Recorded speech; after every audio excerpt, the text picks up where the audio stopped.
Okay, so Ultimate Animator Guy gonna take a wildcat, say he's gonna die next in future arc.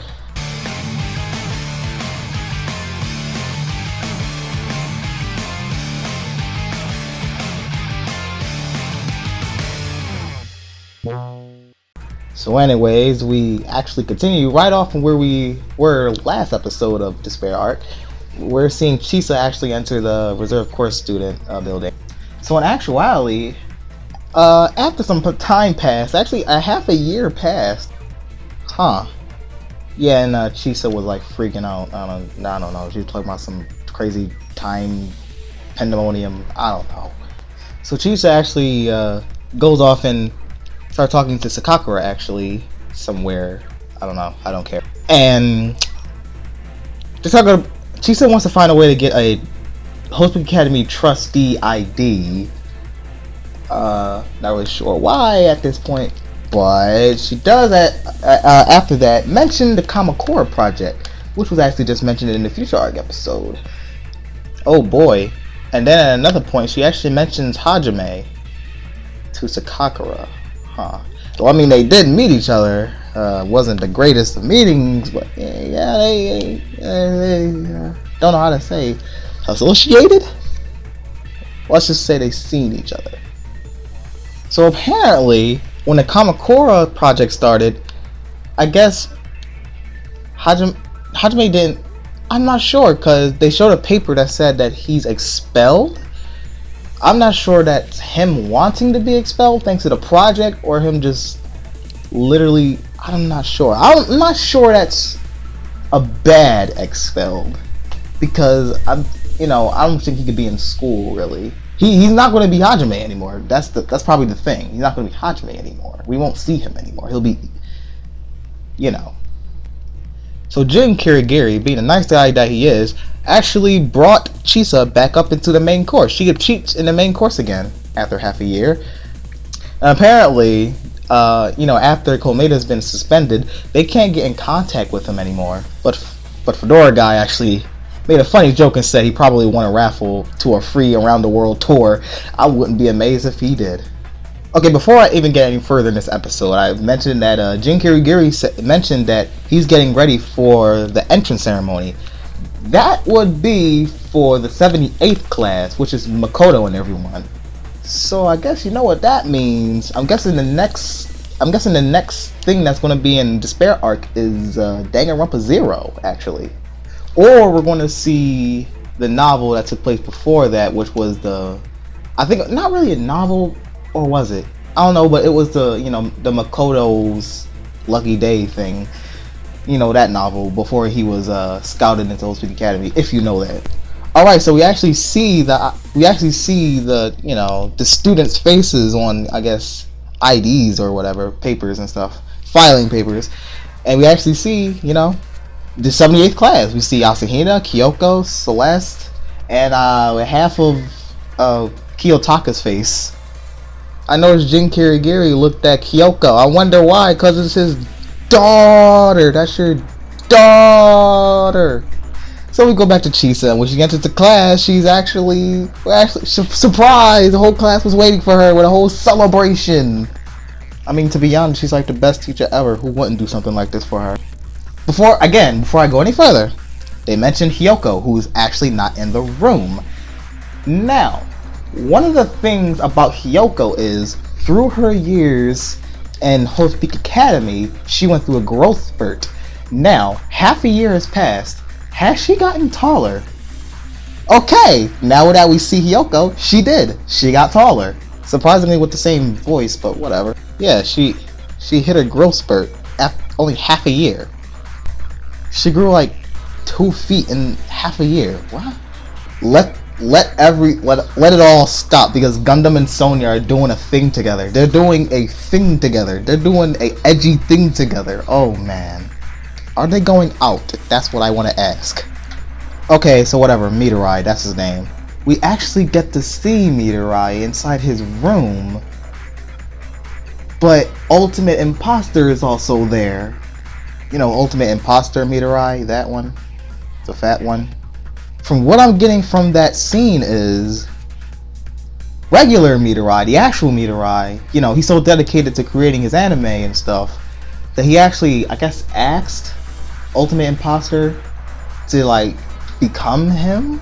But then wouldn't that mean that regular Mirai knows what, you know, Ultimate Imposter looks like or something like that? I'm not really sure. Alright, so me, being a Danganronpa fan who researches everything on Danganronpa, notices a character that walked in the background when Ultimate Imposter, you know, Ryota, was talking to himself. Keep an eye on that little kid. Keep an eye on that little kid. Or just, you know, I might as well just say right now, this kid is actually, his name is who just made their grand appearance by blowing up a taxi. Junko Enoshima. I thought we got rid of her, but third time's the charm, you know. Oh my, yeah, they're just giving us a boatload of news. They just giving us everything, in this episode. First Junko, then they just bust out of nowhere with Mukuro. Oh my goodness. You know, I'm actually glad we get to see some Mukuro because she's adorable. So, yeah. Junko, I still don't like her.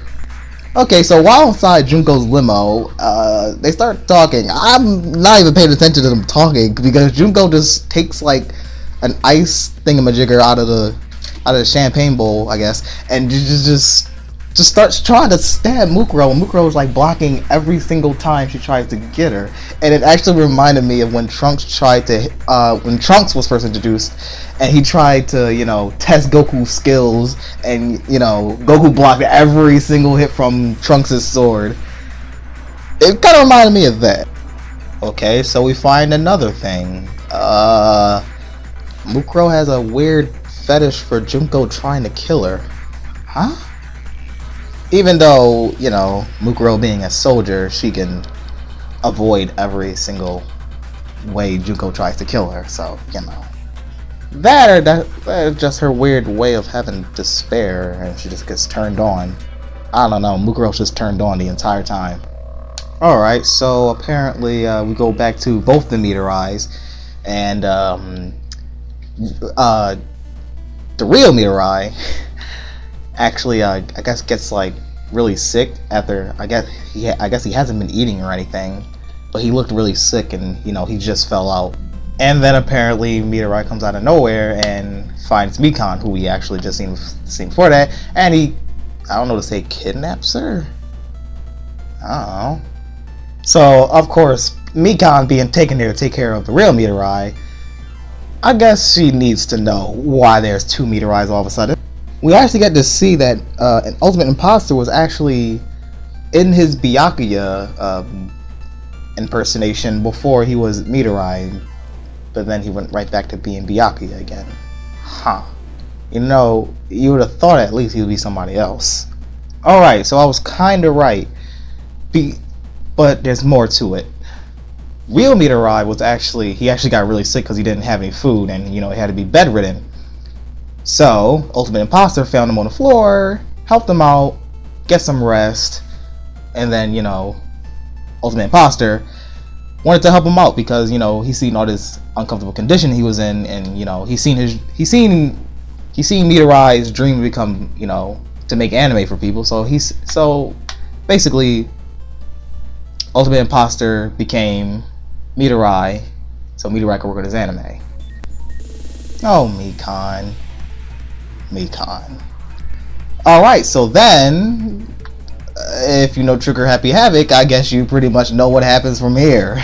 We actually see our new protagonist, Makoto Naegi, the same way we seen him when he entered Hope Academy in the first game. Yep, we see the boy himself, Makoto Naegi, ready to walk into Hope Academy. And despairingly, right behind Makoto was Junko, as well as Mukuro, but, you know, Junko has some weird trait that she's like writing stuff down in a book. Remember that book. Something tells me that book is really important because, you know, Danganronpa 0. But if you know Danganronpa 0, you know a lot about Junko writing in books. And then we get to see even more really important information. We see Hajime inside of a giant white room inside a bed that's in the middle of it, which is obviously, I'm guessing, where they're going to start the operation for Project Kamakura. Hajime gets his last memories that he's going to have. I'm telling you that. His last memories are popping in, and he remembers Sakakura's words, and he remembers Chiaki, and then a doctor walks in and says that it's time to begin the operation. Hajime mentions that he'll become a person who can actually be proud about being around Chiaki, or Chiaki being proud about being around him. I highly doubt that. And then we see Hajime's eyes open, and they are red, just like Izuru Kamakura.